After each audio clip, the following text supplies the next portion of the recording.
Yeah, thanks for having me. This is so much fun. Great to meet you all. Glad we got to do a little bit of a round robin. I got to meet a few of you. But today I want it to be very interactive.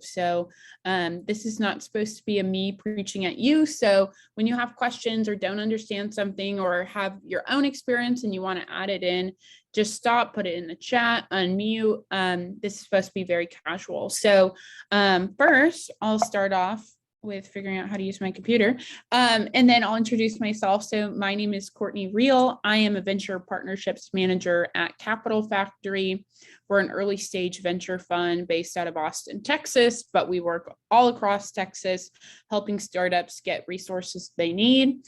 I specifically work on our corporate strategy team. So I help big corporations like AWS, Northrop Grumman, Blue Cross Blue Shield, figure out how to work with startups, whether it's investing in them or piloting with them. But I've been an entrepreneur before. I had my own venture-backed startup.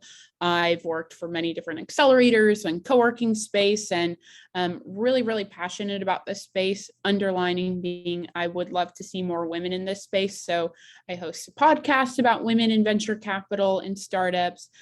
Used to run a meetup group pre-pandemic, all about women getting together in entrepreneurship and supporting each other. So definitely something I'm very, very passionate about is helping more women either invest in startups or be an entrepreneur or work at startups. With that, we'll jump in today's topic. So one of the most important things you can do as a startup is pitch your company, whether you're pitching to investors like Capital Factory, or you're pitching to get early employees, maybe you're pitching to get your first customers.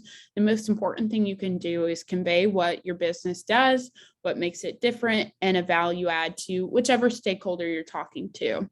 So when you're really thinking about your pitch, this is why I call it a reverse engineering, because you need to think about, what do I want to get out of this pitch? At the end, what do I want my stakeholder to get? And then you can reverse engineer it from there. So things to think about: who am I pitching to?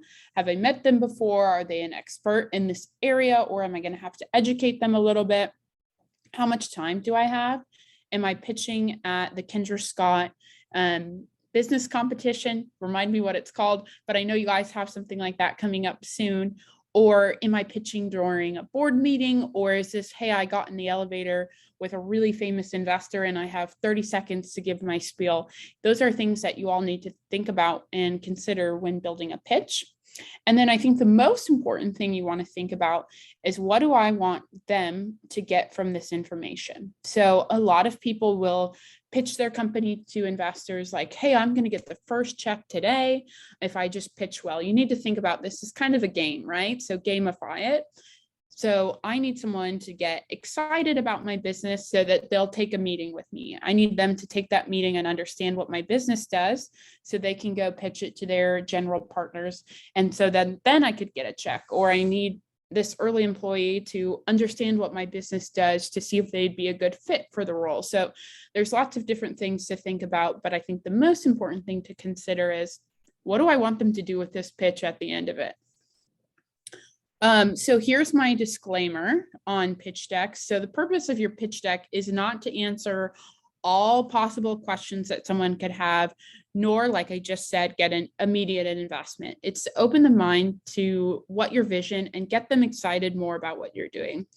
This is a great way to craft your story and engage them and start filling in the blanks for themselves. They can start getting ideas and brainstorming without being overwhelmed. So I always advise entrepreneurs, you want to give them enough interest or information to grab their interest, if I can. It's been a while since I ran through this deck, but not too much to overwhelm them. Too much story or too many anecdotes, they're going to lose clarity and lose focus. So enough to keep them engaged, but not too much to overwhelm them. It's a very thin line. One of the guys on my team, Brian, always says, a confused mind always says no. So it's really important to keep it as simple as possible. So get them excited, but leave them wanting a little bit more. All right.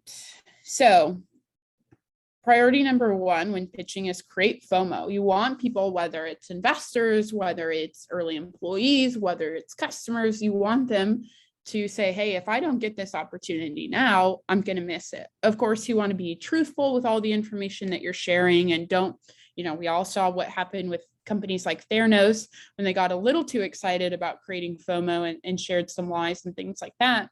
But you want it to be an exciting experience for the person that you're presenting this to create some kind of urgency to, how do I get involved in this? How do I support this entrepreneur, and how do I become a part of this vision? So FOMO is kind of the best way to explain that. All right, so we'll go through each of these. I want to stop for a moment and ask, does anyone have any questions, commentary?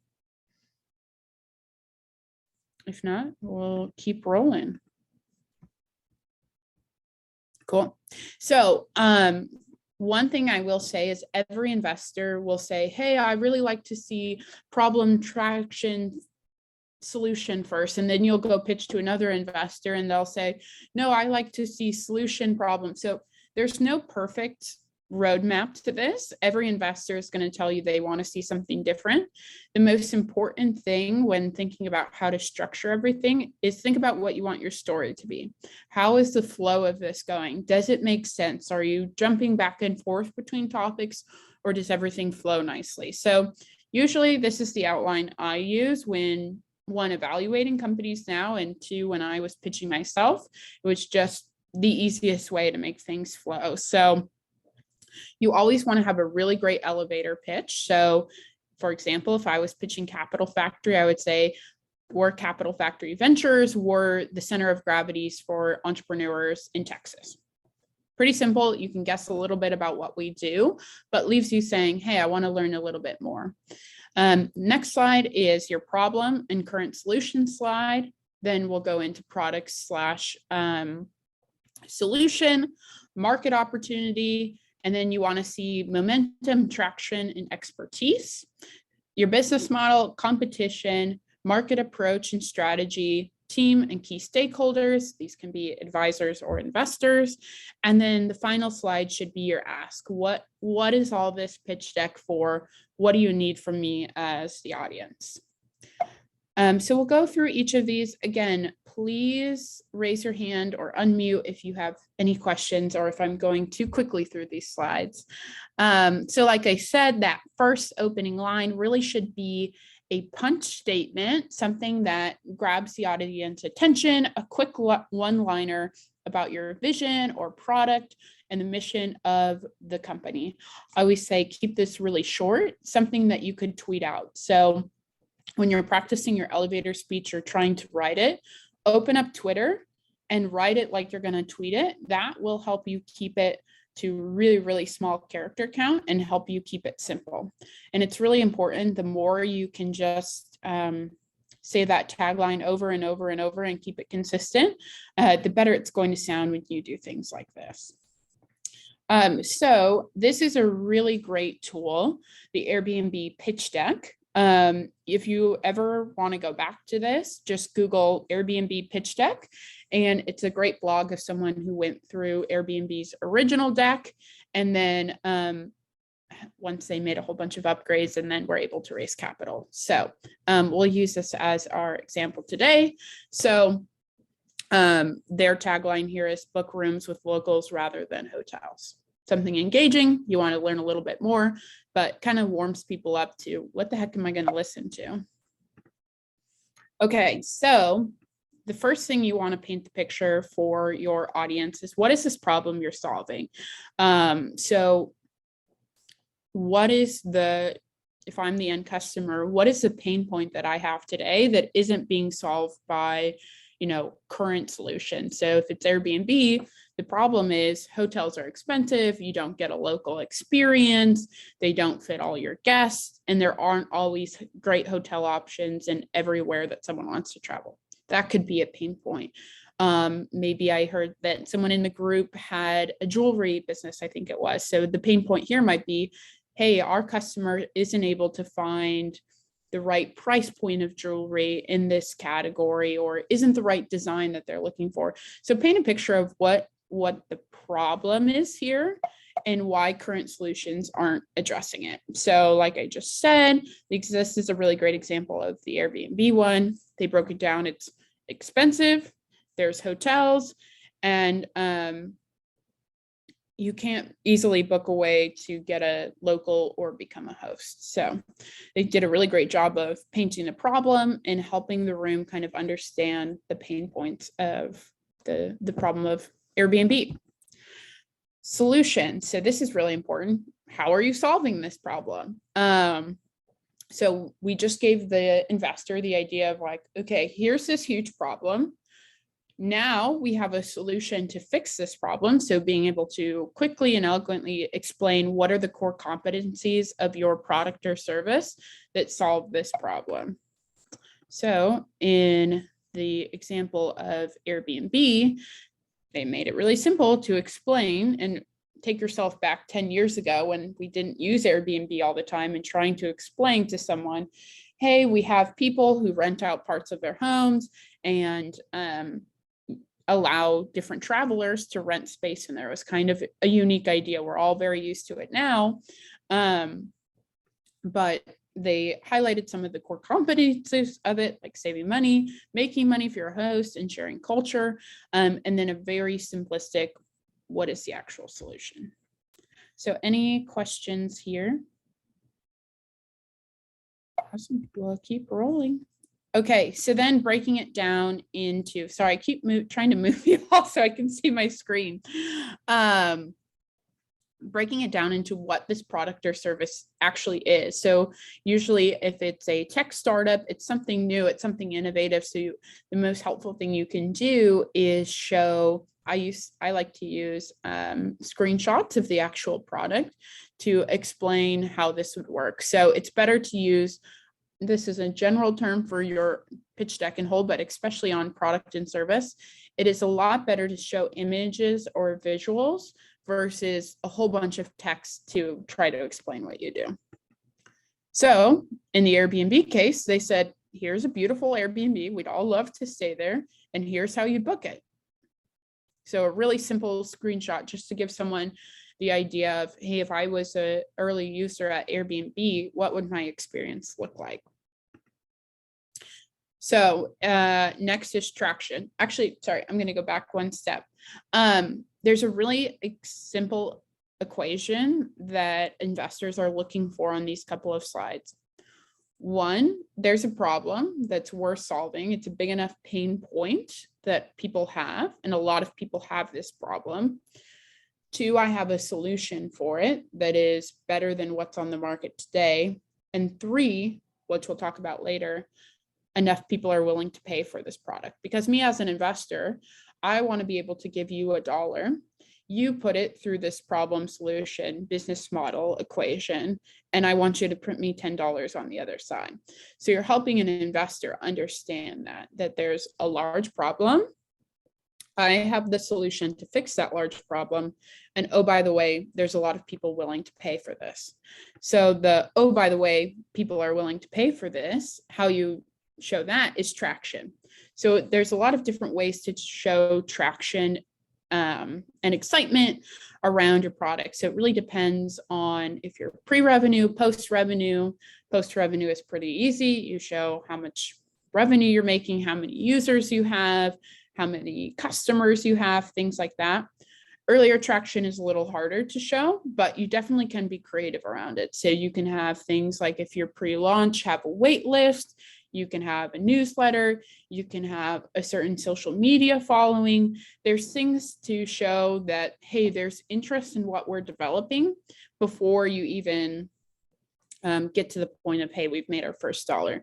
But this is something really important to show early in your pitch deck, because it takes it from, hey, I have an idea, to, hey, this is an actual business. So I always like to see traction early on in the pitch deck, and it helps show that, like, hey, this is something that people are interested in and are using on a daily basis or weekly basis, or however that looks like.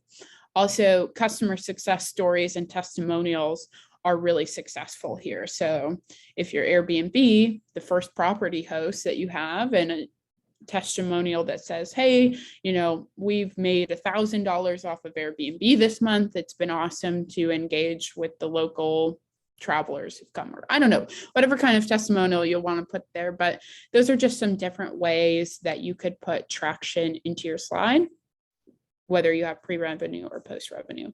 Any questions here or examples that y'all have used for traction on your slides, or questions about traction? No? Okay, we'll keep rolling. Yeah, so just like I said, here's a great example of Airbnb and some of their user testimonies. What you see here is they're not crazy, long or anything like that, but just to show like, this is fun. There's someone from Austin, Texas, but to show that actual people are using this platform.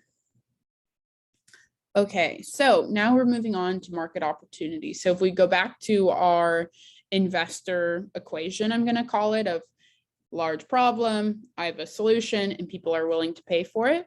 Market opportunity is how many people are willing, who have this problem or are in this space. So you want to be able to define your market. What space are you in? Who are your ideal customers? Clearly be able to identify who those customers are. You'll see a lot of more consumer-based companies have an actual persona. They'll say, this is Courtney, she's 25, she lives in Austin, Texas, she makes this much, they'll kind of name someone who's their ideal customer, or they'll name like, hey, we work with small to medium enterprises that are 500 to 600 people big, and there's 12,000 of them in the US. So market opportunity is a great way to show, one, hey, there's a lot of people who could need this solution, and two, we as entrepreneurs know this market really well, because we've done the research to become kind of intimate with our customers. So, and it doesn't have to be anything crazy, right? So this market opportunity or market validation, Airbnb used, hey, there's 670,000 people using couch surfing, and there's 17,000 people using Craigslist. These are both not as good solutions, but is proving that there is interest in people sharing houses, because remember, this was back when it was really weird to rent out your apartment to someone you've never met before for, ACL. Again, then market size. So you want to show your big market, smaller market, and then your addressable market. So breaking it down from, you're not going to capture everyone who's ever traveling in the world. You can state that number, but that's not the market that you're going after. You're going to probably go after this, budget and online booking, or whatever it's going to be for your startup. Those are things to think about, but how can you think about a big market and then narrowing it down to your niche so that it looks like you really know your market well? Any questions on market? Cool. We'll keep going. Okay, this is my favorite slide and often left out of a lot of pitch decks, is basically how the heck do you make money? So this again goes into that investor equation of really big problem, I have a solution, and people are willing to pay for it. How are they paying for this? What's your model? Are you monetizing ads? Are you selling a product? Is it subscription? And so this is a really great way to show that. So Airbnb did a great job on this slide of, we take 10% commission on each side of the transaction, and then basically breaking it down into what that would be for an average night stay. So if average night is $80 for 3 nights, that's a $25 fee that they take. And then they were able to project their revenue for 2011. So this is a really great, I like this slide to show, like, one, what the business model is, and then how that could be projected into the future. That gets an investor like me really excited about a $25 fee with enough customers turns into $200 million. So it goes back into that investor equation.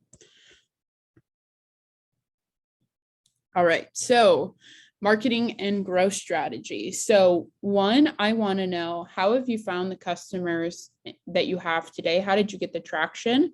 Was that paid marketing? Was that organic? Was that you've been in the industry for 10 years, so you called up all your buddies and they're trying it? Or when you're pre-revenue, when you don't have any customers, how do you plan to go acquire different customers? Are you going to be doing organic campaigns? Are you, have a large social media reach? Are you doing trade shows? Are you doing farmers markets? How are you going? Basically, the question of this slide is, how are you going to find customers? So in the case of Airbnb, they did large events, so Oktoberfest and Summer Summit and Mardi Gras. Those all sound very fun. They did some partnerships with alternative travel agencies, and they posted on Craigslist. So basically, like I said, this slide is how the heck are you going to find customers? And two, I'll go back to this really quickly. Maybe not. You want to show, if you do have customers, where you've seen the most success acquiring them. So if most of your customers are coming through, let's say, paid social media, you want to do more paid social media and show that you've already figured out that that's successful. So put what's working and what you plan to do in the future on here as well. Competition. This is a really important slide. There's a lot of pitch decks that I see where people go, we have no competition, we're the only solution on the market. And that is a really big red flag for investors, because it means either you don't know the market space well enough to know who the other competitors are, because any business that's worth investing in has some version of a competitor. So if we think of the Airbnb example, Airbnb, they didn't have VRBO and all of those other sites that we would call, quote, competitors now, but they did have competitive solutions. So the competitive solutions would have been, Facebook postings, Facebook groups, Craigslist, and crowd surfing, or couch surfing, not crowd surfing. And so you want to show that there's interest in this market, that other businesses are seeing this as an opportunity. And this is a great way to highlight why you're different than those other alternatives. So big red flag to say that there's no competitors, because there's always some, even though it might not be a good competitor, a good solution, there's something that people are already doing today. So let's look at the Airbnb slide. So the other thing you'll see a lot of people do is they'll do charts of like, Airbnb was focused on being both affordable and easy to access online. There are some more expensive and high-end solutions that you can do offline with a travel agency. So figuring out, hey, what are our core competencies as a business, and how do we show that against our competitors? I would say, quite honestly, this isn't the best competition slide. I think it looks best when people do a chart and they'll list, hey, these are our 4 top competitors. Here's kind of the 5 key areas of interest or core competencies for us as a business. How does that compare? Some of them will have 4 out of 5, some of them will have 1 out of 5, but what you want to highlight is that you know your competition well. Yeah, so then you can also do it like this, where you have your competitive advantages. So showing, hey, we were first in market, we had a really successful host incentive strategy. You don't have to list it more than, once it's on our platform, it's always on our platform. It's easy to use, there's social proof to it, and we've built a great design and brand. So I'm guessing when they were pitching this, they highlighted the competition and then said, basically, here's how we're going to stop them. Here's how we're going to win. So your competitive advantage slide is basically asking yourself that question: how are we as a company going to win? What are our core competencies or differentiators?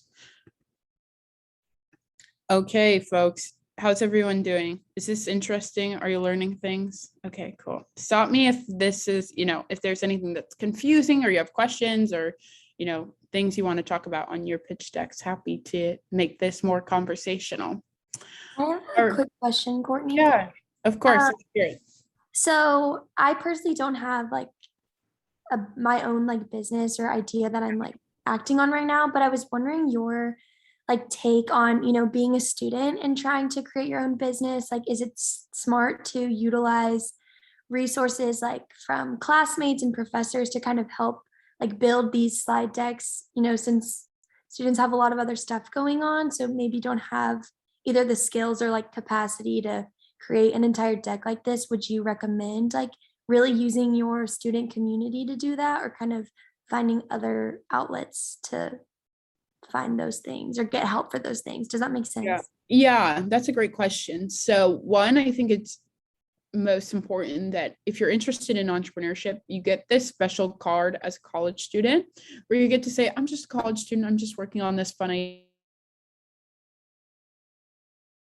and everyone wants to help.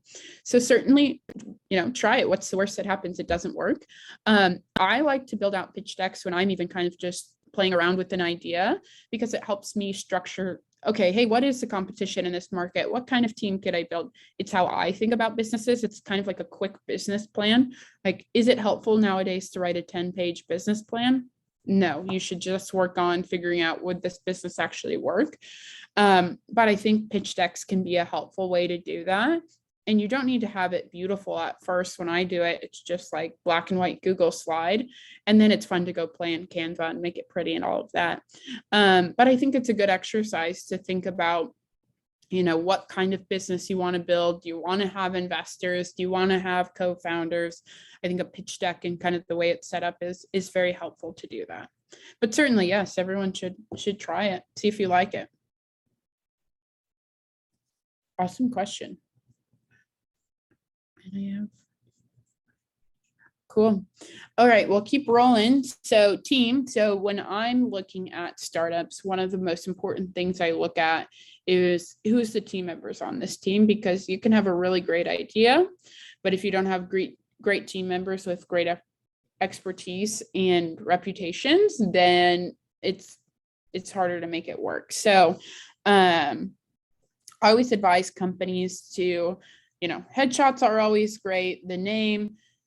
There's a lot of startups I see that everyone has a crazy title, like I'm the CEO and president of company, but we don't have any traction yet. Or, we're all chief operating officers, but we don't have a product yet to sign. It's fine to give yourself titles. It's fun. It looks cool on LinkedIn. But sometimes I see some startups going a little crazy with that. So if you notice on the Airbnb team, these are all the original co-founders. I like that they all have, pretty humble, I'll say, titles. One thing I would change about this deck is it's nicer when you're presenting just to have logos. So you'll oftentimes see on startup decks like, hey, this is Joe. He went to UT Austin. He had an internship at Capital Factory and also worked for the Kendra Scott School of Design or something. I don't know, but we'll just have really quick logos there so that as you're presenting, I'm not in the weeds trying to read where he went to get his graphic design school. I'm just looking at logos and saying, kind of mentally, check he has some kind of accreditation. He's worked at some really cool companies or went to a really good university. That makes it visually a little bit easier to understand. And then the other thing I'll point out is he added advisors. So like we were just talking about, in college, you get a lot of people who love to support and help college students. So it's really easy to get great advisors on your team, and this helps give you credibility. So reaching out to folks to say, hey, would you mind, and being honest about those. Hey, an advisor of my company means we meet once a month and review KPIs, or means we meet once a quarter, kind of figuring out whatever that looks like best. And sometimes that's equity deal, sometimes that's not. We can get into that if you guys have more questions. But advisors definitely help give more credibility to the business, because it means that someone with market expertise says, hey, this is really interesting, and could have a really big opportunity. So any questions on the team slide? This is also a great opportunity depending on where you're pitching. When I started my company, I was a solo founder. So I said, hey, this is me. I'm the CEO. I have these 3 advisors. I'm also looking for great development talent. So this is also could be an ask here too, of how do you want to fill in your team?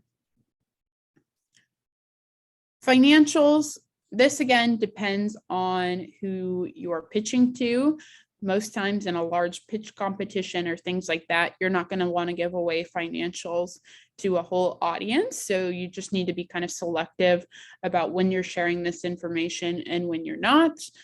And then the last piece, the most important piece, if we remember to the beginning, what is our goal of this pitch? What do we want our audience to do with this information? Most people, they're pitching to raise capital. So Airbnb has a really great example for this. They say, hey, we're looking for 12 months of financing to reach 8,000 transactions on, if you didn't know, Airbnb stands for Air Bed and Breakfast. So this is really, really early pitch deck. So they're focusing more on the milestones that capital is going to get them versus the actions needed to get there. So they're not saying, hey, we're going to spend 20% of this on marketing, 20% on engineering, 20% on a sales team. As an investor, when I'm seeing a deck like this, I don't care how you spend that capital. What I care about is how you're going to make that capital grow. So what are you going to do with this money to reach outcomes? So like they said, hey, we're raising $500,000.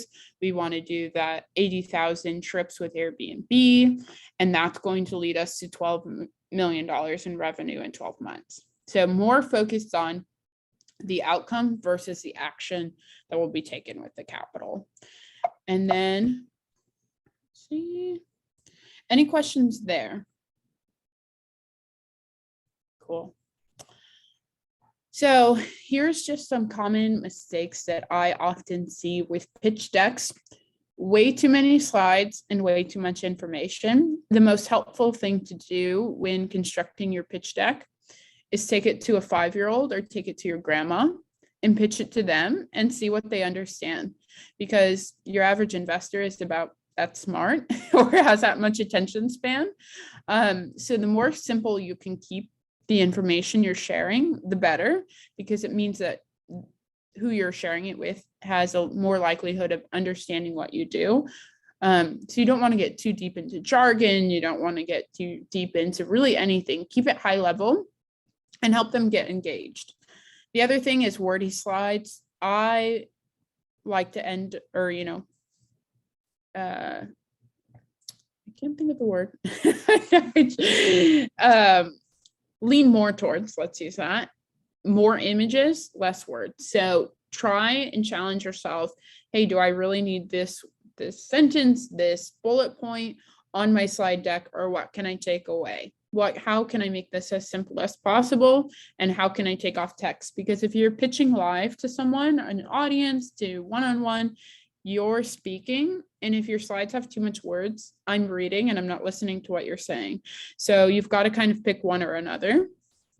Another one is, too much product details, too many financial details. Again, keep it very simple. In due diligence, if you make it to that stage, you'll go through all of that. But keep it simple for the pitch deck. Another one is belittling competitors. So you never want to say, oh, we're going to crush this company because they're so stupid and they don't know what they're doing and we know what we're doing. That makes you look really bad. Of course, you want to acknowledge them and acknowledge your core competencies against them, but never a good idea to belittle. Silly or false assumptions. So a lot of the things you saw in that pitch deck of like, hey, we're going to do, I think they said 80,000 trips for $2 million. There's a lot of pitch decks that I've seen that, hey, those numbers don't actually add up if you do the math, or can you explain to me how you got to 2 million and it doesn't quite make sense. So just make sure you know where all the data came from on your slide deck, and make sure you can explain all the numbers of, hey, if we're going to get to $2 million next year, how many customers is that? And make sure you're able to very simply explain that math. And then kind of the false confidence or arrogance. So you want to, I don't think this is, I'll say this, it's not usually a problem with women entrepreneurs. Usually I need them to have more confidence and a little bit more arrogance, but just presenting the facts as they are and being truthful. And a lot of entrepreneurs kind of try to over exaggerate what they're doing. as investors, we know we can see through when you're counting revenue wrong and things like this. So it's best to just be truthful and honest, and always be upfront about like, hey, if a customer isn't a customer yet, we don't put them on the customer slide and things like this. So those are just a few of the mistakes I see often. Any questions there? I think I went through that pretty quickly. Okay, let's pull through the chat. I have a question. What are the most important financial details that we should include? Yeah, so if you're pitching to an investor, things like top level revenue, and it depends on the company, right? It's very different from a SaaS company to a CPG company, but basically your high level P&L statement. So what was revenue, what were expenses, and then what's the net gain after that? Okay. Thank you. Of course. And then someone had a question about competition slide. I think I was reading. Yeah, so basically what's the balance of not belittling them, but highlighting your own company? So I think it's just a way about the way you phrase it, right? So you can say, Airbnb didn't have any really great examples on their competition slide, but Airbnb could say, hey, we are in a competitive market with VRBO, I don't know any other host, Expedia and TripAdvisor. They all service the market really well, but how we differentiate ourselves is we incentivize the host differently, we have more locations, and we have a better online payment structure.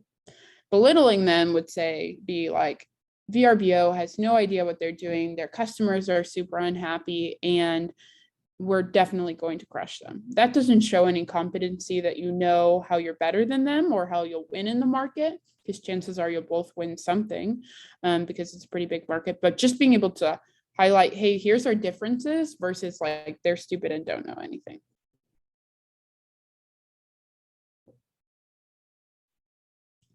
Any other questions? Does anyone want to pitch? We won't critique it, but it's a good opportunity to pitch in front of a group.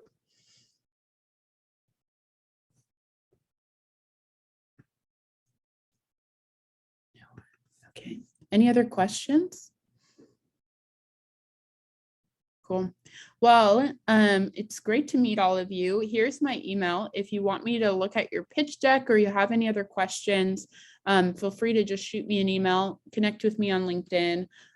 Like I said, I am always really trying to help more women become involved in entrepreneurship. So whatever I can do to pass the torch and help some of y'all, I'd be more than happy to do. And come hang out at Capital Factory, shoot me a note if you want to work out of there for a day, and I can get you a guest pass and you can drink all of our kombucha, which is pretty great. Thank you so much for coming today. I really found this helpful. Of course. Yeah, happy to. I love doing pitch decks. So when y'all have yours ready, let me know and I'd be happy to sit down with you and go over some of it. And I think we also have office hours next week. So I think it's next week I'm looking at. Yeah, the 21st. I was Okay. about to give you a shout out for that. Yeah. So if you guys want to book some of those, that would be a great time to do kind of one-on-one coaching. Where do we find those office hours to schedule that? I can send you it, Alexa. Okay, great. Thank you.